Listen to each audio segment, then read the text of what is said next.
Je vous demande aussi également d'accueillir donc Cécile Jourdan, responsable fonction logistique, achat, enfin direction des achats logistiques et infrastructures au centre hospitalier d'Annecy-Genevois, puisque nous avons à cœur de valoriser le territoire sur lequel nous sommes. Et comme ils sont en plein audit HAS, Cécile a bien voulu quand même venir nous faire un témoignage, enfin prendre du temps sur son travail. Et j'ai demandé également à Franck Copin et à Aurélien Pierre, qui sont tous les deux experts ANAP, respectivement logistique et ressources humaines, puisque l'avantage des partenariats avec l'ANAP, c'est qu'on peut avoir leurs experts à disposition. Bienvenue à tous les 5.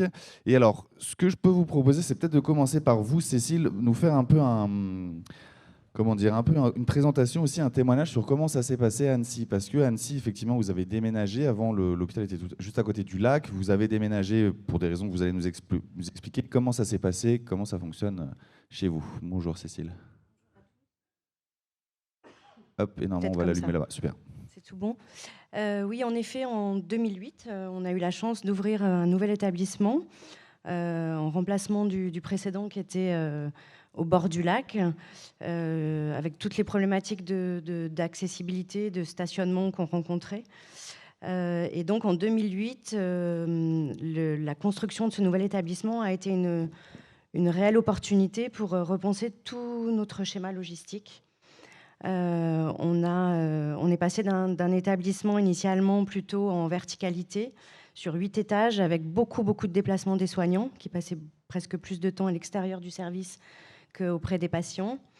Et donc la construction de notre nouvel établissement nous a permis de définir un modèle architectural beaucoup plus aplati et avec un centre technique et logistique. C'était vraiment le mot-clé en fait de ce nouvel établissement, c'était d'avoir un centre technique et logistique, donc en contrebas du bâtiment sanitaire, mais sur le même site, permettant de regrouper toutes les activités de support, donc la restauration, la pharmacie, le magasin, et de pouvoir concentrer toutes les livraisons sur ce centre technique et logistique.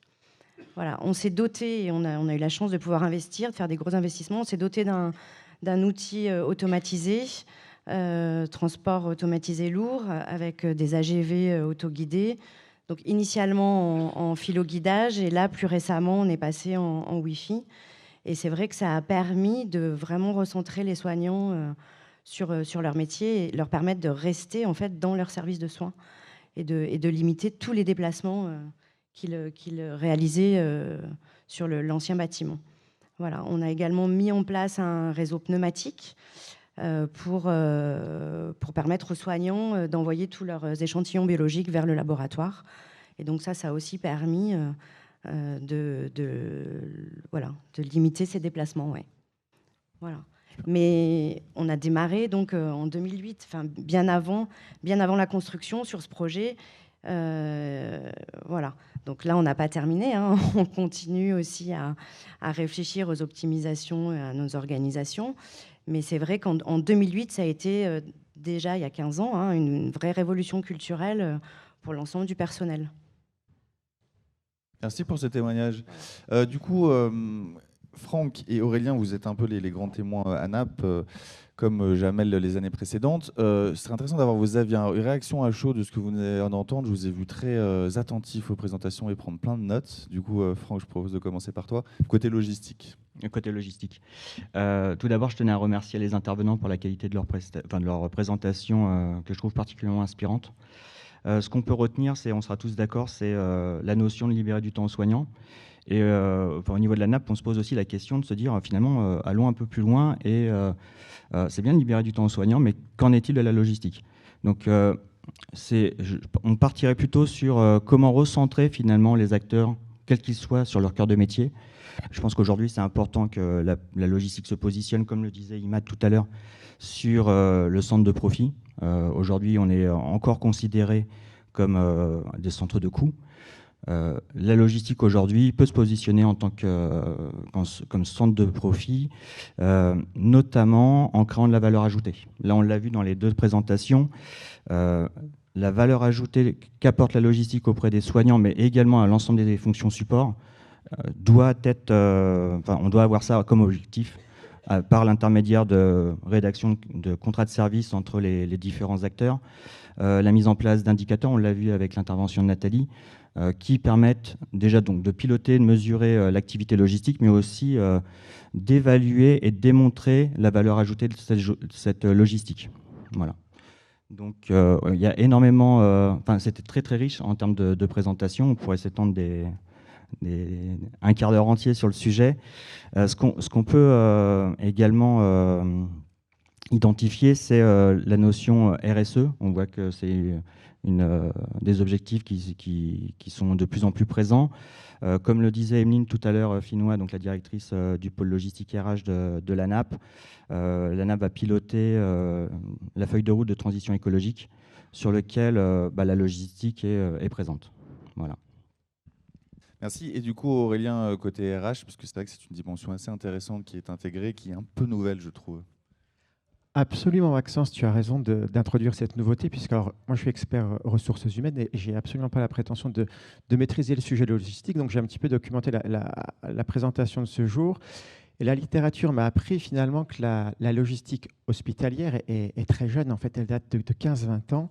Et on se rend bien compte qu'au départ, c'était un peu le parent pauvre de l'hôpital. On mettait, si vous me permettez, les personnes qu'on avait tendance un peu à reclasser, dont on ne savait pas quoi faire à l'hôpital, alors que je crois qu'aujourd'hui, ce n'est pas la solution. Et on voit qu'aujourd'hui, c'est un métier en plein essor, qui a le vent en poupe. On l'a vu, Guillaume l'a rappelé dans les vœux du président Macron et repris par le ministre Braun lors des vœux aux acteurs de la santé. Aujourd'hui, la logistique hospitalière est incontournable. Donc ça, c'est le premier point à avoir en tête et je pense qu'on peut en être fier. Ce qui était intéressant, ce que j'ai retenu aussi dans les présentations de ce jour, c'est qu'aujourd'hui, on voit qu'elle se décloisonne, cette logistique. Elle va au contact des professionnels qui œuvrent dans le soin direct. Pour autant, de ma formation initiale, je suis directeur des soins. Alors, c'est peut-être un peu je vais faire hérisser les poils de certains.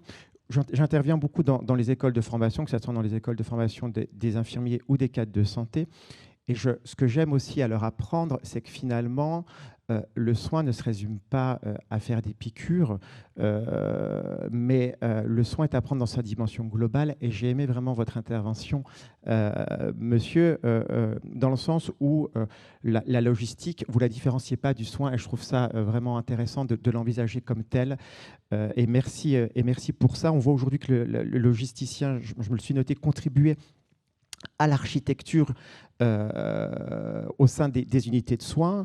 Et les bénéfices, on les a vus, notamment en termes de qualité de vie au travail. Donc ça, c'est un impact majeur, tant finalement pour les soignants que pour les logisticiens, mais aussi sur la satisfaction des usagers. On le voit bien, vous avez cité, je crois que c'était monsieur qui citait la restauration aussi dans ces exemples. Donc je trouve ça très intéressant. Et puis on se disait un métier jeune, c'est vrai. On a parlé également de la robotisation de demain. Je pense qu'il y a un chiffre aussi qui est intéressant à avoir en tête, et quand on questionne l'avenir de nos métiers, c'est qu'à horizon 2035-2040, on aura 50% de nos métiers qui seront nouveaux. Donc aujourd'hui, autorisons-nous, innovons, expérimentons. On va le voir dans les semaines à venir. Le ministère va nous inviter, va œuvrer en ce sens pour qu'on puisse expérimenter. Et donc, expérimentons aussi dans la logistique, osons la robotisation. Ça sera l'occasion d'une conférence dédiée le 29 juin, si je ne dis pas de bêtises, 28, merci Franck, sur la nappe. Donc, tout est à créer, osons. Super, un grand merci. Du coup, une question, alors on l'a l'idée, comme je disais, la table ronde, c'est de créer un peu du lien entre tout ce qu'on a entendu.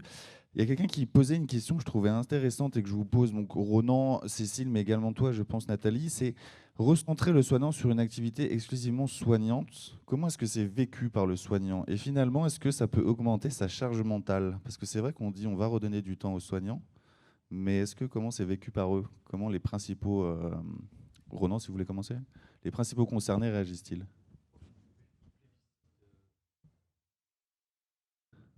Ouais, c'est bon, ils plébiscitent tout à fait cette approche-là, les soignants, parce qu'au contraire, la charge mentale, pour eux, elle évolue ou elle les pénalise quand ils ont des tâches qu'ils ne maîtrisent pas, des tâches à réaliser qu'ils ne maîtrisent pas, notamment les tâches logistiques pour lesquelles ils n'ont pas l'outillage, ils n'ont pas la méthode, ils n'ont pas le savoir-faire. Donc, ou les interruptions de tâches en cours de matinée, etc., où ils doivent aller chercher un produit à la pharmacie ou déposer un prélèvement biologique au laboratoire ou déposer un bon d'imagerie à l'imagerie.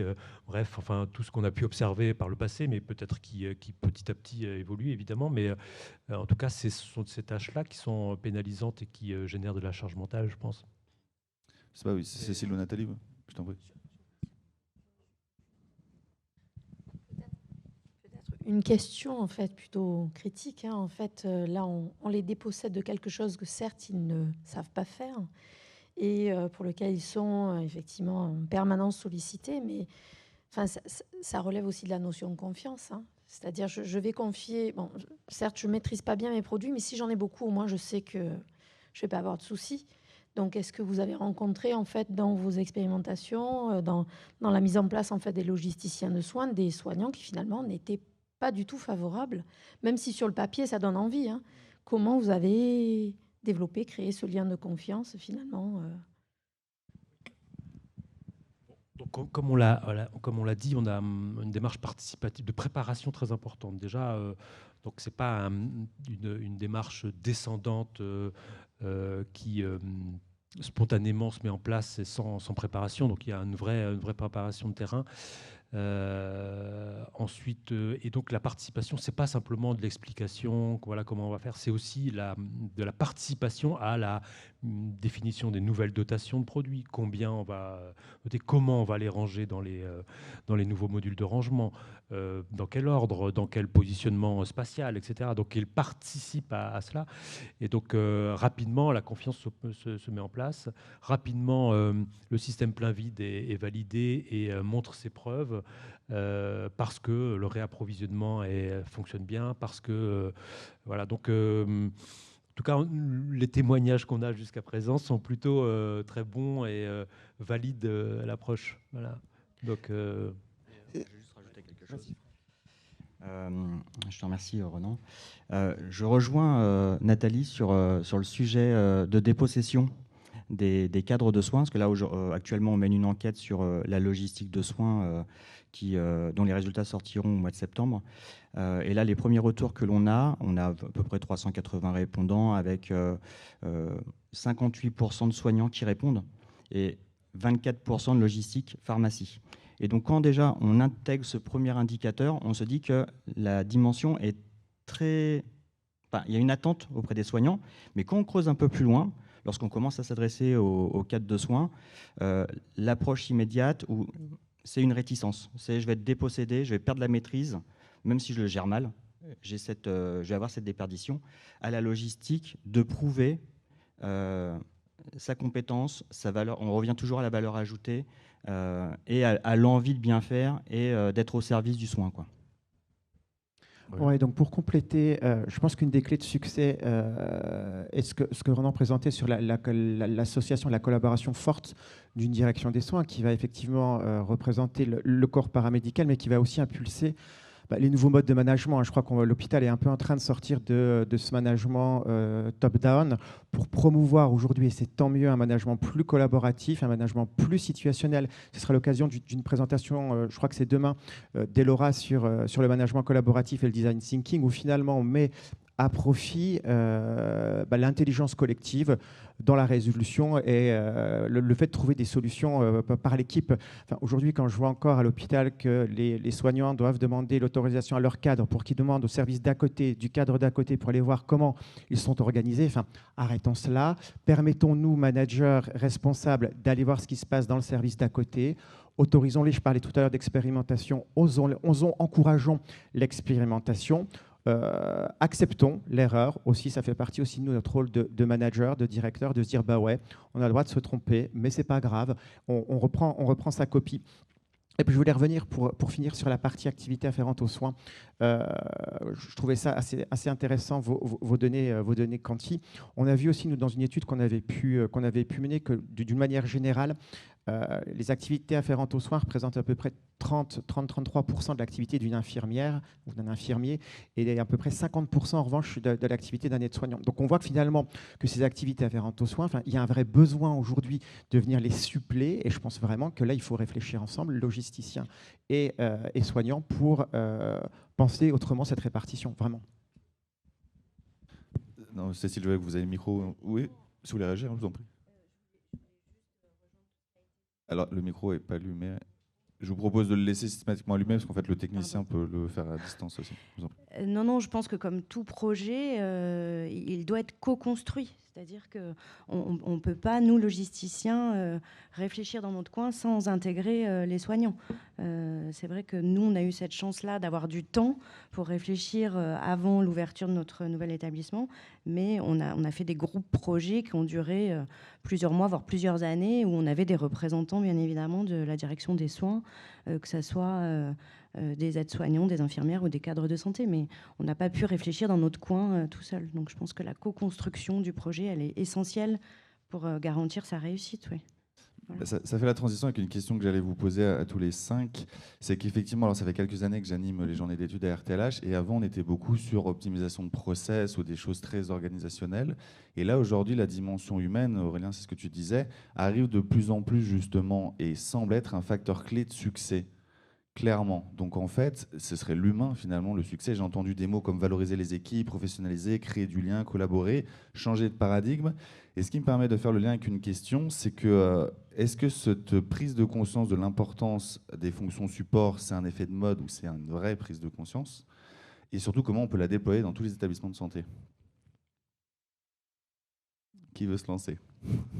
À toi, Franck. Pas évident. Non, ce qu'il faut dire, comme on l'a dit tout à l'heure, il ne faut pas avoir peur de l'échec. Moi, j'étais 20 ans à la PHP et 15 ans en établissement sur l'ensemble des secteurs de la logistique. Et on voit qu'il y a une évolution certaine qui est faite, que la logistique rentre peu à peu dans les unités de soins. Donc là, on a des présentations des CHU, mais quand on regarde ce qui se passe sur les plus petits établissements, on voit que la logistique commence à rentrer dans les services.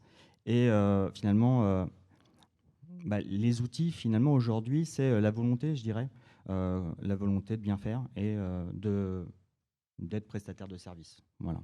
C'est sur l'ensemble des acteurs que nous, on a pu interroger, c'est la dimension prestataire de service et client commence à sortir. C'est vrai que on sent cette appétence-là.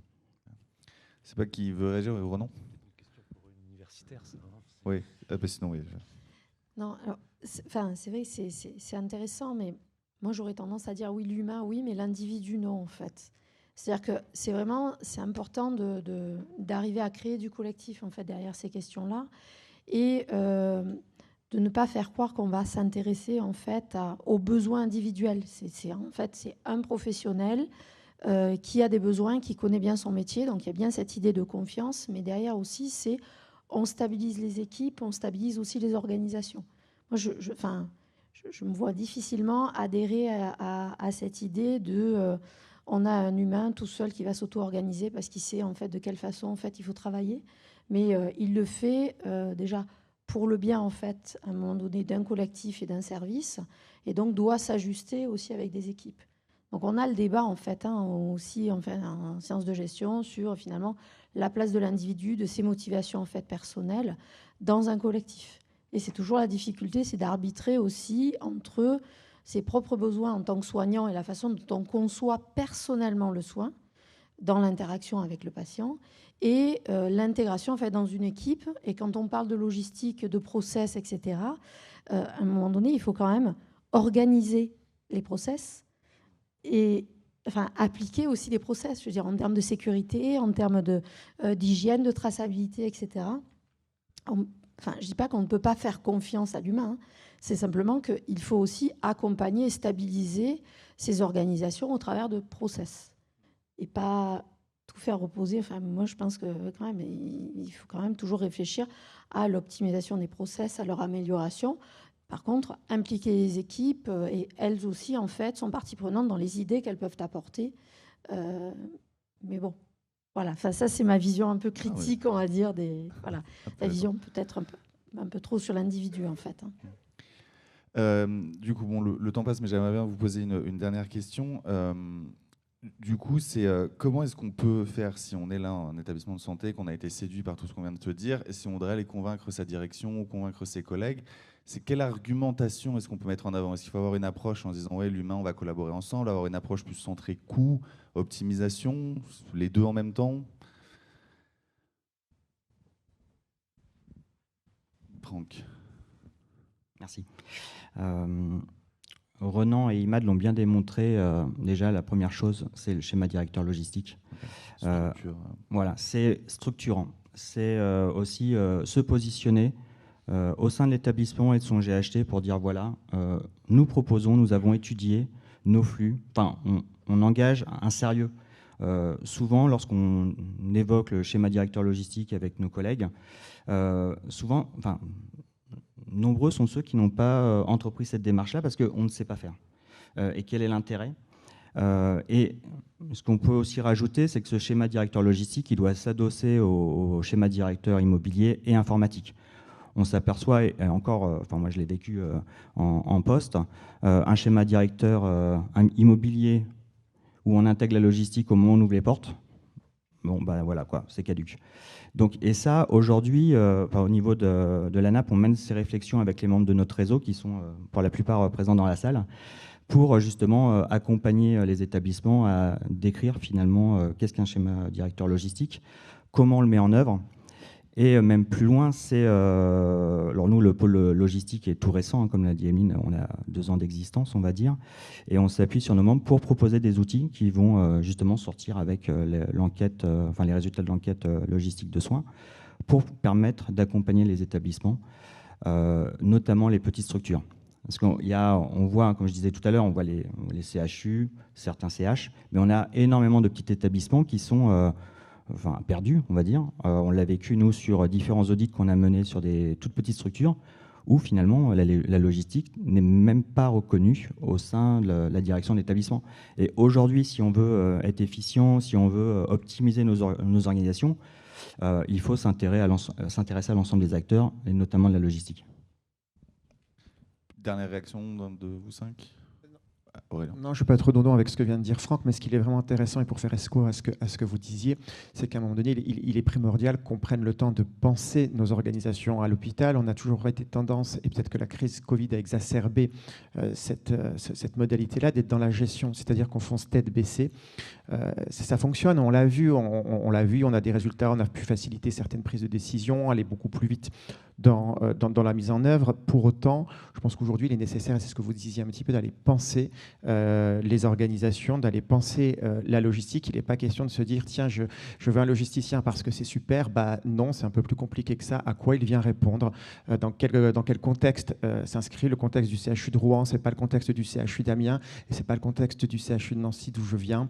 Donc je pense qu'il est vraiment intelligent de prendre le temps de faire ce diagnostic et d'aller pouvoir finalement apporter là aussi une réponse adaptée. On a tendance aussi dans notre secteur à vouloir tout harmoniser. Parfois, c'est bien aussi d'aller aussi individualiser, pas au sens de l'individu, mais bien au sens de répondre à un besoin précis et pas forcément calquer une solution qui ne viendra pas répondre à vos propres besoins. Donc vraiment, pensons pour avancer. Eh bien, je propose que ce soit la conclusion de cette table ronde. Un grand merci à tous les 5. Également aux autres intervenants. Je vous invite à rejoindre vos sièges. Le temps file quand on parle de sujets passionnants comme cela, mais il convient effectivement de suivre le programme. C'est effectivement mon rôle en tant qu'animateur.